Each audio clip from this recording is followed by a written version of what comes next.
अस्सलाम वालेकुम स्टूडेंट्स, ये आपकी एक्सरसाइज 2.5 जो है इसके रिमेनिंग क्वेश्चंस हैं। ये क्वेश्चन नंबर 7 है।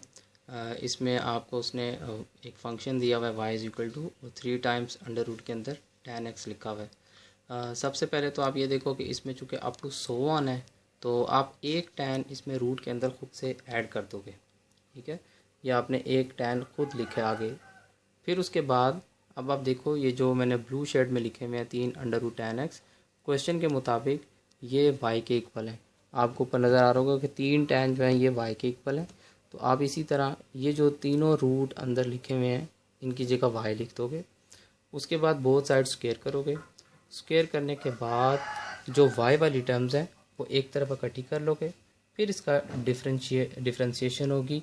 वाई स्क्वायर का डेरिवेटिव पावर रूल के ज़रिए पहले पावर उतरेगी, फिर y की पावर में से एक कम और y का अपना derivative D Y by D X. फिर आगे माइनस के बाद y का डेरिवेटिव, tan का डेरिवेटिव सीकेंड स्क्वायर होता है। अब आप D Y by D X जब दोनों में से कॉमन लोगे तो आपका रिक्वायर्ड आंसर आ जाएगा।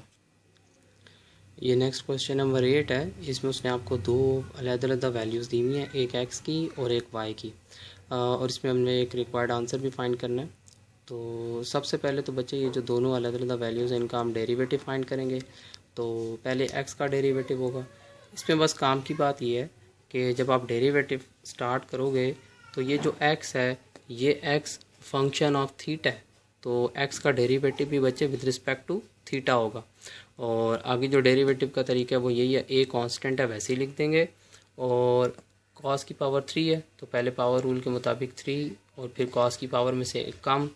फिर ये जो पावर के अंदर cos फंक्शन है, cos का फर्दर अपना डेरिवेटिव -3 साइन थीटा होता है। तो ये इसका कंप्लीट डेरिवेटिव है।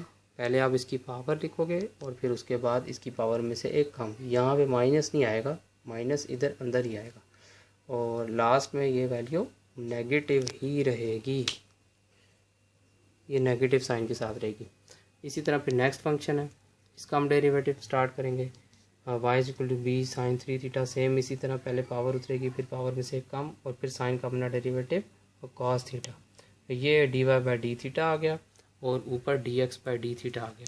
बच्चे क्वेश्चन में हमने d Y by D x find करना है और इन तमाम सिचुएशंस में जब हमारा डेरिवेटिव नहीं आता तो हम चेन रूल यूज़ करते हैं। अब आपने इसके ऊपर चेन रूल अप्लाई किया और सबसे पहले देखो D Y by D theta लिखा हुआ है, इसकी वैल्यू हमें मालूम है, ये हमने इसकी वैल्यू यहाँ पे पुट कर दी है।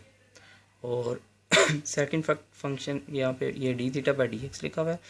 बच्चे D theta by D x तो हमारे पास नहीं है तो हम इसका पहले रेसिप्रोकल करेंगे, 1/dx बाई डी थीटा करके लिखेंगे। फिर ये जो D x by D theta है इसकी वैल्यू हम डिनोमिनेटर में लिखेंगे। अब यहाँ पे ये दोनों में कटिंग होगी तो कटिंग करने के बाद आपके पास ऊपर साइन और नीचे कॉस फंक्शन बच जाएगा। ये tan के इक्वल होता है। ए को आप दूसरी तरफ शिफ्ट करोगे मल्टीप्लाई हो जाएगा और ये पूरा का पूरा फैक्टर इस तरफ आके ऐड हो जाएगा तो आपका रिक्वायर्ड आंसर आ जाएगा।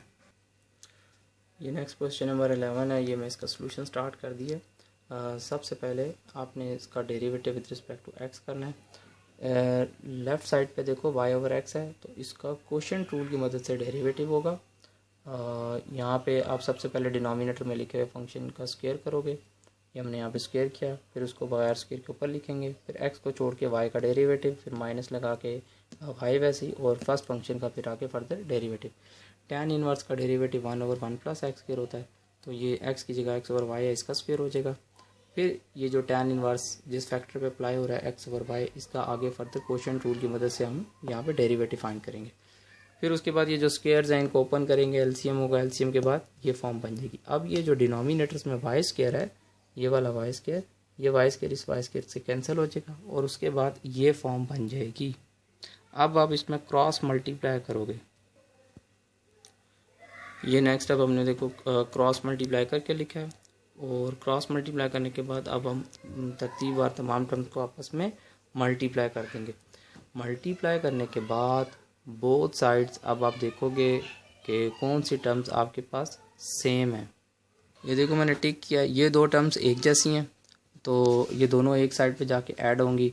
इस टर्म को जब आप इक्वल की इस तरफ शिफ्ट करोगे तो प्लस हो जाएगी और एक टर्म ये है, एक टर्म ये है, तो ये दो टर्म्स बन जाएंगी आपस में। इसी तरह एक ये x स्क्वायर y वाली टर्म और दूसरी तरफ भी ये वाली, ये भी दो टर्म्स हैं तो ये भी मिल के 2x स्क्वायर y हो जाएगा। और बाकी जो 2 टर्म्स हैं वो इसी तरह लिख देंगे। फिर उसके बाद इस पूरे क्वेश्चन में dy बाई डी एक्स वाली 2 टर्म्स हैं, उनमें से dy बाई डी एक्स को हम कॉमन ले लेंगे। कॉमन लेने के बाद जो बाकी 2 टर्म्स बचती हैं उनमें से y कॉमन आ जाएगा।